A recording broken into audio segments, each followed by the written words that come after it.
Doctor साहब, उससे पहले मौजूदा सूरत हाल में IMF का सियासी जमातों से रब्ता करना, ये राब्ते कितनी अहमियत के हामिल हैं?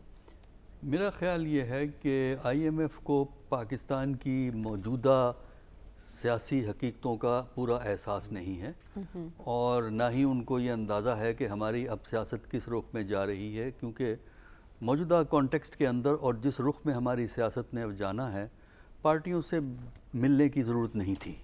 लेकिन जो ये मिल रहे हैं उसकी बुनियादी वजह यह है कि माजी में IMF, माजी हाल की बात कर रहा हूँ मैं, पुराने माजी की बात नहीं कर रहा। IMF और हमारी जो सियासी लीडरशिप है उसमें बड़ा डिस्ट्रस्ट मौजूद है। जो पहले हुकूमत थी उस हुकूमत से भी डिस्ट्रस्ट आखिर में हमने देखा, कुछ चीज़ें पूरी नहीं की उन्होंने। फिर उसके बाद मौजूदा हुकूमत आती है, मौजूदा हुकूमत ने भी वही स्टाइल, अगरचे ज़िम्मेदार पिछली हुकूमत को ठहराया, लेकिन उन्होंने भी वो कंडीशन पूरी नहीं की। अगर वो कंडीशन पूरी कर देते जो ज़रूरी थी, जो बार बार IMF वाले बता रहे थे आपको, अगर पूरी करते तो ये जो एग्रीमेंट जिसके लिए भागे फिर रहे थे हम लोग, वो कब का हो गया होता। तो चूँकि ये एक तल्ख तजर्बा है कि पिछली हुकूमत ने भी उनको आगे पीछे रखा और इस हुकूमत ने भी डिले किया, हत्ता कि बजट अनाउंस कर दिया और बजट के बाद IMF के इसरार पे उस बजट में फिर टैक्सेस को बढ़ाया गया है। भाई अगर आपने टैक्सेस को बढ़ाना था तो पहले क्यों नहीं बढ़ा दिया था।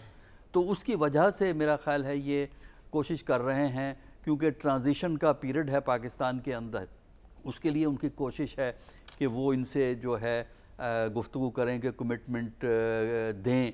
लेकिन जो भी हुकूमत आएगी उसके पास कोई चॉइस नहीं है पाकिस्तान के अंदर।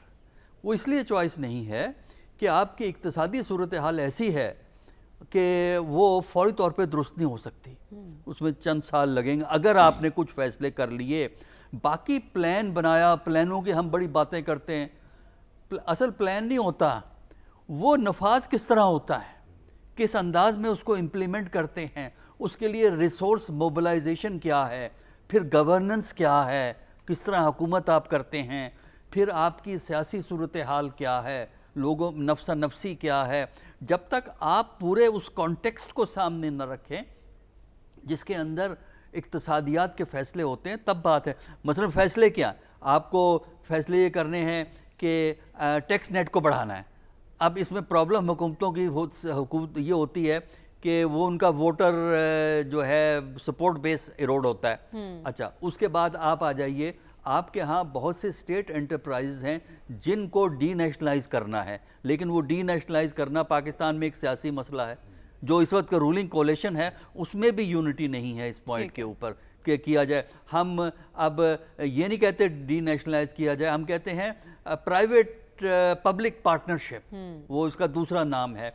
तो उसके अलावा हमें और बहुत से फैसले ये करने हैं कि हर बात पे गवर्नमेंट अपोजिशन की लड़ाई, और फिर जो मुकदमाबाजी इस वक्त चल रही है, ये मुकदमाबाजी अगर एक खास पार्टी को टारगेट करते हुए उसे एक्सक्लूड करेगी सिस्टम के साथ, सिस्टम से अगर उस पार्टी को एक्सक्लूड करेगी, तब भी आपकी इकॉनमी फौरी तौर पर दुरुस्त नहीं हो सकती। लिहाजा हमारी पॉलिटिक्स और इकोनॉमिक नीड्स में कॉन्फ्लिक्ट मौजूद है, और वो कॉन्फ्लिक्ट ऑर्डर से नहीं होगा, वो conflict coercive apparatus of the state को इस्तेमाल करने से नहीं होगा। ठीक है, वो होगा जब इनमें थोड़ा सा आपस में एतमाद हो, सियासी कुव्वतों में और अदारों और सियासी कुव्वतों में जब एतमाद होगा तभी कुछ होगा, जिसका फिलहाल हमें कोई इम्कान नजर नहीं आता और ना ही इस पे कोई कोशिश हो रही है। ठीक है, आप कह रहे हैं सियासत बेहतर होगी तभी मईशत बेहतर होगी।